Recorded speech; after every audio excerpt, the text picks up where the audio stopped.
So hello guys, आज मैं explain करने वाला हूँ पर्सनल टेस्ट एपिसोड 10 को। तो चलिए वीडियो को स्टार्ट करते हैं। एपिसोड 9 में हमने देखा था जेनी सोफी को एक बड़ी प्रॉब्लम के बारे में बता दी होती है और वहाँ पर केविन मिस्टर विलियम से मिलने जाता है। यहीं से एपिसोड 10 कंटिन्यू हो जाती है। केविन मिस्टर विलियम से डैम आर्ट गैलरी के बारे में बात कर रहा होता है और बातों ही बातों में केविन मिस्टर विलियम से कहता है कल रात जो हुआ वो सिर्फ एक मिसअंडरस्टैंडिंग थी। ये सुनकर मिस्टर विलियम कहते हैं मुझे तुम्हारी पर्सनल लाइफ से कोई मतलब नहीं, इसीलिए तुम इसकी फिक्र मत करो, तुम्हें सिर्फ डैम आर्ट गैलरी के प्रोजेक्ट पे ध्यान देना चाहिए। केविन को ये सुनकर खुशी होती है और उसे अपना जवाब भी मिल जाता है, इसीलिए केविन मिस्टर विलियम को शुक्रिया कहकर चला जाता है। वहीं दूसरी तरफ जेनी सोफी को कल रात के बारे में बताती है, जिसे सुनकर सोफी कहती है इस बार तुमने बहुत ही बड़ी गलती कर दी है, तुमने केविन को इतने लोगों के सामने ये बोल दिया। लेकिन जेनी को परेशान होता देख सोफी कहती है मेरे पास इसका एक सलूशन है। जिसके बाद सोफी जेनी को अपने साथ सुपरमार्केट लेके जाती है और वहाँ खाने का सामान खरीदने लगती है। सोफी जेनी को बताती है कि जब भी मेरे हस्बैंड मुझसे गुस्सा हो जाते हैं तब मैं उनकी पसंद का सारा खाना बनाती हूँ, जिससे उनका गुस्सा ठंडा हो जाता है। ये सुनकर जेनी कहती है तुम जानती हो मुझे खाना बनाना नहीं आता, इससे अच्छा है कि मैं स्कॉट से अपने पैसे वापस ले लूं और इस केविन को अपने घर से बाहर निकाल दूं। सोफी कहती है तुम हर वक्त केविन को घर से बाहर निकालने की बातें क्यों करती हो, तुम्हें एक बार खाना बनाने की कोशिश करनी चाहिए। वहाँ केविन अपने ऑफिस से सैंगो जे की तरफ निकल जाता है, लेकिन इस बार जेरी केविन का पीछा करते हुए सैंगो जे तक पहुंच जाता है, जिससे जेरी समझ जाता है कि केविन सैंगो जे में रहता है। केविन जेनी से कहता है क्या तुम्हें याद है कि कल रात नशे में तुमने क्या हरकतें की हैं? जेनी जानती है कि उसने बहुत बड़ी गलती की है, इसीलिए वो केविन के पैर पकड़ लेती है और कहती है मुझे माफ कर दो, मैं ये दोबारा नहीं करूंगी। लेकिन केविन कहता है मैं तुम्हें हर बार माफ नहीं कर सकता। जिसके बाद केविन जेनी से एक एग्रीमेंट लिखवाता है, जिसमें ये साफ साफ लिखा होता है कि अगर मैंने कभी भी केविन के पर्सनल लाइफ के बारे में किसी को भी बताया तो मैं वही करूंगी जो केविन मुझसे कहेगा। जेनी को अपनी गलती का एहसास हो जाता है, इसीलिए वो केविन से कहती है हमें साथ में डिनर करना चाहिए ताकि मैं अपनी गलती की भरपाई कर सकूं। जिसके बाद जेनी केविन के लिए डिनर बनाने लगती है। हालांकि जेनी को खाना बनाना नहीं आता, लेकिन फिर भी वो अपना बेस्ट देने की कोशिश करती है, लेकिन गलती से वो खाना जल जाता है। इससे जेनी को बहुत दुख होता है और बाहर केविन डिनर के लिए वेट कर रहा होता है, इसीलिए जेनी केविन को वो खाना सर्व करती है जो सोफी उसके लिए लेकर आई थी। लेकिन इसके बारे में जेनी केविन को नहीं बताती। वहीं दूसरी तरफ एमी जब घर वापस आती है तब स्टीव कहता है मैंने आज तुम्हें और केविन को साथ में देखा और तुम दोनों ने एक दूसरे का नंबर भी एक्सचेंज किया। एमी कहती है हमारे बीच सब कुछ खत्म हो चुका है, इसीलिए तुम मेरे पर्सनल लाइफ में इंटरफेयर मत करो। स्टीव कहता है मैंने ये रिलेशनशिप खत्म नहीं किया है, इसीलिए मुझे तुमसे पूछने का पूरा हक है। एमी कहती है मैं तुम्हें साफ साफ कह देती हूँ, मुझे जब भी और जहां भी मन करेगा मैं केविन से मिलने जाऊंगी। ये सुनकर स्टीव को बहुत बुरा लगता है और उसे गुस्सा भी आता है, लेकिन फिर भी स्टीव अपने गुस्से को काबू में करता है। स्टीव एमी से कहता है मैं तुम्हारे सामने हाथ जोड़ता हूँ, मुझे एक और मौका दो। लेकिन एमी एक मतलबी इंसान की तरह कहती है तुम जानते हो कि मुझे ब्रांडेड चीजें पसंद हैं जो टॉप क्वालिटी के और लॉन्ग लास्टिंग होते हैं, लेकिन ना ही तुम टॉप क्वालिटी के थे और ना ही लॉन्ग लास्टिंग। स्टीव को ये सुनकर बहुत बुरा लगता है कि एमी उसे इस तरह से जज कर रही है, लेकिन फिर भी स्टीव एमी को गले लगकर उसे अपने प्यार के एहसास दिलाने की कोशिश करता है, लेकिन एमी को इससे कोई फर्क नहीं पड़ता और वहां पर खड़ा स्टीव उसे देखता रह जाता है। अगले दिन जेनी को सोफी का कॉल आता है, जो जेनी से कहती है मैंने कल जो तुम्हें खाना दिया था उसे मेरी मॉम ने बनाया था, लेकिन आज मेरी मॉम को पता चला कि उस खाने में जो सामान डाला गया था वो खराब हो गया था, इसीलिए उसे मत खाना। जेनी ये सुनकर चौंक जाती है और कहती है मैंने वो खाना केविन को दे दिया था और उसने वो सारे खा लिए थे। वहां केविन अचानक अपने ऑफिस से मेडिकल स्टोर की तरफ भागता है। केविन बहुत ही ज्यादा परेशान लग रहा होता है। केविन स्टोर मैनेजर से इंडाइजेशन की टैबलेट्स मांगता है, दरअसल जेनी ने जो कल रात खाना खिलाया था उसकी वजह से केविन का पेट खराब हो गया है। केविन की हालत इतनी खराब होती है कि वो ढंग से चल भी नहीं पा रहा होता, इसीलिए स्टोर मैनेजर उसे देखकर हंस रही होती है। कुछ देर बाद हम केविन को देखते हैं जिसे जेनी पर बहुत गुस्सा आ रहा होता है क्योंकि उसकी वजह से केविन की ये हालत हो गई है। वहीं दूसरी तरफ स्टीव एक कंपनी में किसी काम से आया होता है। वहां पर जेनी भी इंटरव्यू के लिए आई होती है, लेकिन जेनी को वहां पर जॉब नहीं मिलती। स्टीव भी ये सब देख रहा होता है। रास्ते में स्टीव जेनी को दोबारा देख लेता है। स्टीव देखता है कि जेनी अपनी लाइफ में बहुत ही ज्यादा स्ट्रगल कर रही है। स्टीव को ये सब देखकर बहुत बुरा लगता है। रात को जब केविन सैम को जे वापस आता है तब वो जेनी को अपने इंडाइजेशन के बारे में बताता है, जिसे सुनकर जेनी कहती है, मुझे माफ कर दो, मुझे नहीं पता था कि वो खाना खराब हो गया था। केविन जेनी को इस गलती के लिए माफ कर देता है। कुछ देर बाद केविन और जेनी साथ में डिनर कर रहे होते हैं और तभी जेनी को स्टीव का कॉल आता है जो जेनी से कहता है, मैं तुम्हारे घर के बाहर तुम्हारा इंतजार कर रहा हूँ। मैं तुमसे सिर्फ एक बार मिलना चाहता हूँ। मैं तुम्हारा बाहर इंतजार करूंगा। केविन भी ये सुन लेता है और जेनी को बाहर जाने से मना कर देता है, लेकिन केविन जेनी के चेहरे से ये समझ जाता है कि जेनी बाहर जरूर जाएगी। जेनी स्टीव के कॉल को इग्नोर करने लगती है, लेकिन स्टीव का कॉल आना बंद नहीं होता। जेनी अपने आप को कंट्रोल करने की बहुत कोशिश करती है।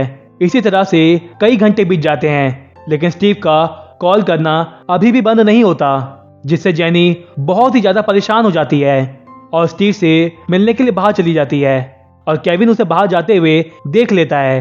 जेनी स्टीव से कहती है, तुम यहाँ क्यों आए हो?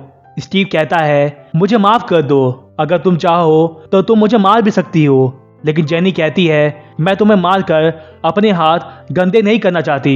स्टीव को यह सुनकर बहुत दुख होता है। जेनी स्टीव से कहती है, तुमने मुझे छोड़कर एमी को क्यों चुना? स्टीव कहता है, एमी ने मुझे वो सब कुछ दिया जो तुम मुझे कभी ना दे पाई। जेनी कहती है, तुम किस बारे में बात कर रहे हो? तब स्टीव कहता है, हम दोनों अब बड़े हो चुके हैं। मैं जब भी तुम्हारे करीब आने की कोशिश करता था तुम मुझसे उतनी दूर चली जाती थी। जेनी को सुनकर दुख होता है। स्टीव कहता है, तुम मुझे कभी भी ये भरोसा नहीं दिला पाई कि तुम ही वो लड़की हो जो मेरी लाइफ पार्टनर बनेगी। मुझे तुम्हारे अंदर कभी भी एक औरत नहीं दिखी। तभी स्टीव को एमी का कॉल आता है जो उसे घर बुला रही होती है। जेनी भी ये सुन लेती है और स्टीव से कहती है, तुम अभी भी एमी के साथ रहते हो और फिर भी तुम मेरे पास आ गए। तुम इतने घटिया कैसे हो सकते हो? जिसके बाद जेनी रोते हुए घर के अंदर चली जाती है। जेनी जब घर वापस आती है तब केविन कहता है, क्या तुम्हारी कोई इज्जत नहीं है जो तुम उसके बुलाने पर चली गई? ये सुनकर जेनी रोते हुए केविन को मारने लगती है। जेनी बहुत ही ज्यादा रो रही होती है, जिसे देखकर केविन की आंखों में भी आंसू आ जाते हैं। कुछ देर बाद केविन और जेनी साथ में ड्रिंक करने लगते हैं ताकि उनका मन हल्का हो जाए। जेनी केविन को वो सारी बातें बताती है जो स्टीव ने उससे कहा। जेनी कहती है कि स्टीव को मुझ में कभी भी एक औरत नहीं दिखी। ये सुनकर केविन कहता है, तुम्हें एक ऐसी औरत बनना होगा जिसे देखकर स्टीव को अपनी गलती का एहसास हो जाए और उसे समझ आए कि उसने कितना कुछ खोया है। जेनी कहती है, क्या तुम मुझे एक औरत बना दोगे? ये सुनकर केविन हैरानी से कहता है, क्या तुम पागल हो गई हो? लेकिन इस बार जेनी बहुत ही ज्यादा सीरियस होती है, इसीलिए वो केविन के पैर पकड़ लेती है और केविन को अपने फीलिंग्स बताने की कोशिश करती है। इसीलिए केविन जेनी को मना नहीं कर पाता। अगले दिन जेनी बहुत ही ज्यादा खुश होती है, इसीलिए वो केविन के गले लगकर कहती है, मुझे लगता है कि तुम्हें मेरी मॉम ने एक गिफ्ट की तरह भेजा है। जिसके बाद केविन जेनी की ट्रेनिंग शुरू कर देता है। केविन जेनी को पेशेंस रखना सिखाता है, जिसके लिए केविन जेनी को एक कमरे में बंद कर देता है। जिसके बाद केविन जेनी को एक औरत की तरह चलना भी सिखाता है। इसी बीच सोफी और बेन उन दोनों से मिलने आते हैं। सोफी आज भी उन दोनों को साथ में देखकर कहती है, तुम दोनों में कितना प्यार है, तुम्हें एक दूसरे को अपने हाथों से खिलाना चाहिए। बेन को ये सुनकर थोड़ा अजीब लगता है। तब जेनी सोफी के कान में धीरे से कहती है, ये सब बातें केविन के सामने मत करो, उसे ये बिल्कुल पसंद नहीं है। सोफी कहती है, ये सब तो नॉर्मल है, मैंने अक्सर गे कपल्स को एक दूसरे को खिलाते हुए देखा है। तब जेनी चिल्ला कर कहती है, सोफी मैंने तुम्हें कितनी बार कहा कि केविन के सामने ये सब बातें मत किया करो, क्योंकि केविन को ये बिल्कुल पसंद नहीं कि कोई उसे गे कहकर बुलाए। बेन ये सुनकर हैरान रह जाता है। कुछ देर बाद केविन बेन को बताता है, ये दो लड़कियां हमें गे कपल समझती है, मुझे माफ कर दो, मेरे पास कोई और ऑप्शन नहीं था। तुम्हें सिर्फ इन दोनों के सामने अपना मुंह बंद रखना है, बाकी मैं संभाल लूंगा। लेकिन बेन कहता है, तुम हमारी कंपनी के लिए इतना कुछ कर रहे हो, इसीलिए आज से मैं तुम्हारा असिस्टेंट नहीं हूँ, बल्कि आज से मैं तुम्हारा लवर हूँ। केविन को यह सुनकर गुस्सा आता है। वो बेन से कहता है, तुम ये क्या कह रहे हो? वो गुस्से में बेन को अपने कमरे से बाहर निकाल देता है और बाहर निकलते ही बेन अपना ड्रामा शुरू कर देता है और केविन को डार्लिंग कहकर बुलाने लगता है और उसकी चाल भी बदल जाती है, जैसे कि वो एक गे हो। इसी तरह से ये दिन बीत जाता है। अगले दिन जेरी केविन से कहता है, मैं जानता हूँ कि तुम सैंगोजे में रह रहे हो, तुम एक अकेली लड़की के साथ में कैसे रह सकते हो? तुमने एक बार भी जूली के बारे में नहीं सोचा, तुम कितने बुरे हो। केविन को ये सुनकर बहुत दुख होता है कि जेरी उसे कितना गलत समझ रहा है। इसी बीच मिस्टर विलियम मिस्टर एंड्रू से बात कर रहे होते हैं, जो जेनी के डैड हैं। मिस्टर विलियम मिस्टर एंड्रू को 10 आर्ट सेंटर के प्रोजेक्ट में जज करने के लिए बुला रहे होते हैं। दरअसल MS ग्रुप, जो डैम आर्ट गैलरी की पेरेंट कंपनी है, उसी तरह MS ग्रुप की एक और कंपनी है जिसका नाम 10 आर्ट सेंटर है। उनका भी एक बहुत ही बड़ा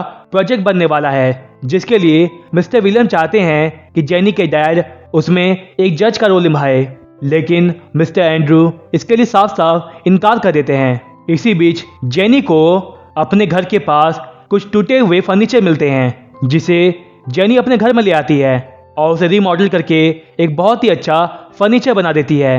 कुछ देर बाद मिस्टर विलियम सैंगोजे आते हैं। उन्हें जेनी को देखकर थोड़ी हैरानी होती है, क्योंकि उन्होंने जेनी को पहले भी देखा है, लेकिन उन्हें नहीं पता था कि जेनी मिस्टर एंड्रू की बेटी है। मिस्टर विलियम जेनी से कहते हैं कि मैं चाहता हूं कि तुम अपने डैड को इस प्रोजेक्ट के लिए कन्विंस करो।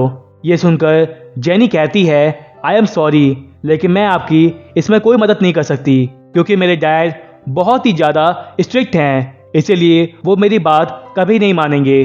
तभी मिस्टर विलियम की नज़र उस फर्नीचर पर जाती है। सोफी बताती है कि जेनी ने इसे एक टूटे हुए फर्नीचर से रीडिज़ाइन करके बनाया है। मिस्टर विलियम को वो फर्नीचर बहुत पसंद आता है, जिसके बाद मिस्टर विलियम वहाँ से चले जाते हैं। थोड़ी देर बाद केविन को जेनी का कॉल आता है, जो उसे आज रात साथ में डिनर करने के लिए बुलाती है।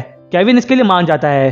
कुछ देर बाद केविन जब सैंगोजे वापस आ रहा होता है, तभी रास्ते में केविन को एमी का कॉल आता है, जो केविन को साथ में डिनर करने के लिए बुला रही होती है, क्योंकि केविन ने एमी से प्रॉमिस किया था कि वो उसके साथ में डिनर करेगा।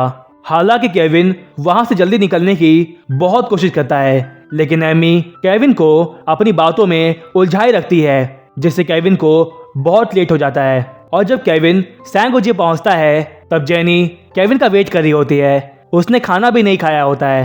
केविन जेनी से कहता है, मैं जानता हूँ कि तुम मेरा वेट कर रही होगी, इसीलिए तुमने अभी तक खाना भी नहीं खाया होगा। जेनी केविन से झूठ कहती है, मैंने अपना डिनर कर लिया और तुम बहुत लेट कर रहे थे, इसीलिए मैंने तुम्हारा खाना भी खा लिया। लेकिन तभी जेनी के पेट से बहुत जोर से आवाज आती है, जिससे केविन समझ जाता है कि जेनी ने डिनर नहीं किया है। इसीलिए वो जेनी को अपने साथ रेस्टोरेंट लेके जाता है, जहां पर केविन और जेनी साथ में डिनर करते हैं। थोड़ी देर बाद जब केविन और जेनी घर वापस लौट रहे होते हैं, तभी जेनी की नज़र एक पंचिंग गेम पर जाती है।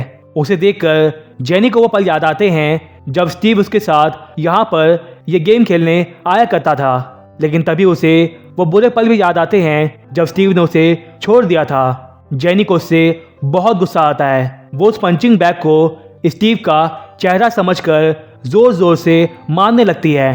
केविन जेनी के शक्ल से ये समझ जाता है। केविन जेनी को रोक कर कहता है, अगर तुम सच में उसके चेहरे पर पंच करना चाहती हो तो तुम्हें मेरे साथ सैटरडे को एक पार्टी में चलना होगा। वहाँ पर स्टीव भी आएगा। तुम्हें वहाँ पर उसे यह दिखाना होगा कि तुम वो लड़की नहीं हो जो उसके पीछे पीछे भागा करती थी। ये होगा उसके मुंह पर असली पंच। जेनी इसके लिए मान जाती है, जिसके बाद केविन जेनी को नए कपड़े भी दिलाता है और उसे सैलून भी लेकर जाता है। जेनी इस पार्टी के लिए बहुत ही ज़्यादा एक्साइटेड होती है क्योंकि वो पहली बार इतनी बड़ी पार्टी में जा रही थी। और आखिरकार वो रात आ जाती है जब डैम आर्ट गैलरी की बहुत ही बड़ी पार्टी हो रही होती है। केविन और जेनी पार्टी में एंटर करते हैं। उन दोनों की जोड़ी बहुत ही अच्छी लग रही होती है, जिससे पार्टी में खड़े सभी लोगों की नज़र उन दोनों पे होती है। एमी और स्टीव जेनी को इस रूप में देखकर हैरान रह जाते हैं। स्टीव को ये समझ नहीं आता कि जेनी केविन को कैसे जानती है। जिसके बाद केविन और जेनी मिस्टर विलियम से मिलते हैं। इसी बीच एमी केविन को दूसरे लोगों के साथ में इंट्रोड्यूस करवा रही होती है। तब मिस्टर विलियम जेनी को एक फर्नीचर डिजाइनर की जॉब ऑफर करते हैं क्योंकि उन्हें जेनी का बनाया फर्नीचर बहुत पसंद आया था। जेनी को इससे बहुत खुशी होती है। तभी वहां पर जूली आ जाती है जो केविन की पार्टनर बनने आई होती है। जूली जेनी को देखकर हैरानी से कहती है, ये लड़की कौन है? केविन के पास इसका जवाब नहीं होता। जेनी को लगता है कि केविन इसे भी अपना सीक्रेट छुपाकर धोखा दे रहा है, इसीलिए वो जूली से कहती है, तुम केविन की डार्क साइड को नहीं जानती। ये सुनकर केविन जेनी को रोकने की बहुत कोशिश करता है, लेकिन जेनी चिल्लाकर कहती है, तुम कब तक इस लड़की को धोखा देते रहोगे? तुमने एक बार भी इस लड़की के बारे में नहीं सोचा। लेकिन इससे पहले कि जेनी कुछ और कह पाती, जूली जेनी के चेहरे पर पानी फेंक देती है। सभी लोग जेनी को देखने लगते हैं। दरअसल जूली को यह देखकर बहुत गुस्सा आता है कि कोई लड़की उसके फियांसी के साथ में इस तरह से कैसे बात कर सकती है। एमी को भी ये सब देखकर मजा आ रहा होता है। केविन को ये सब देखकर बहुत गुस्सा आता है। वो जबरदस्ती जूली को घर वापस भेज देता है। जेनी को अभी भी समझ नहीं आता कि आखिर उसकी क्या गलती थी। कुछ देर बाद जब जेनी वॉशरूम में जाती है तब वो शर्माते हुए केविन को बताती है कि उसे सैनिटरी पैड चाहिए क्योंकि उसके पीरियड्स आ चुके हैं। केविन ये सुनकर ग्रोसरी स्टोर की तरफ भागता है।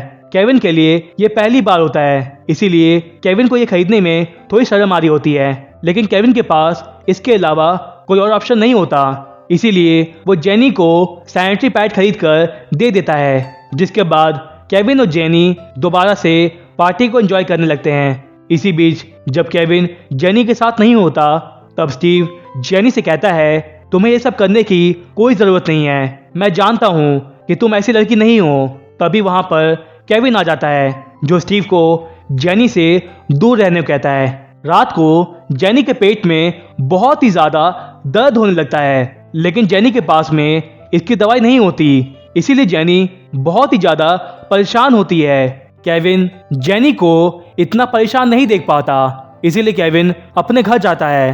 केविन की मॉम कहती है कि जूली बता रही है कि तुम पार्टी में किसी और लड़की के साथ थे। केविन जेनी के बारे में नहीं बता सकता, इसीलिए वो अपनी मॉम से झूठ कहता है, ये सब मेरे काम का हिस्सा है, इसीलिए मुझे उस लड़की को अपने साथ वहां पर ले जाना पड़ा। केविन अपनी मॉम से दर्द की दवा लेकर सैन जोसे वापस आ जाता है। जेनी कहती है, तुम्हें इतनी रात को दवाई कहाँ पर मिल गई? केविन जल्दीबाजी में कह देता है कि मैं इसे अपने घर से लेकर आया। ये सुनकर जेनी हैरानी से कहती है, अगर तुम्हारा खुद का घर है तो तुम यहाँ पर क्यों रहते हो?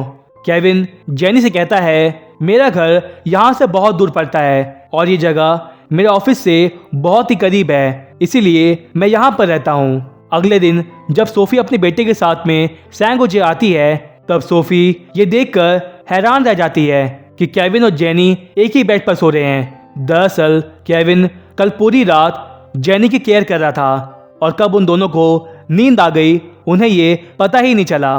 कुछ देर बाद सोफी केविन से एक फैमिली फोटोशूट के लिए रिक्वेस्ट करने लगती है, लेकिन केविन इसके लिए साफ साफ इनकार कर देता है। इसीलिए सोफी उन दोनों के सामने ड्रामा करने लगती है और मजबूरन केविन को सोफी की बात माननी पड़ती है। सोफी केविन और जेनी का एक बहुत ही प्यारा फोटोशूट करती है।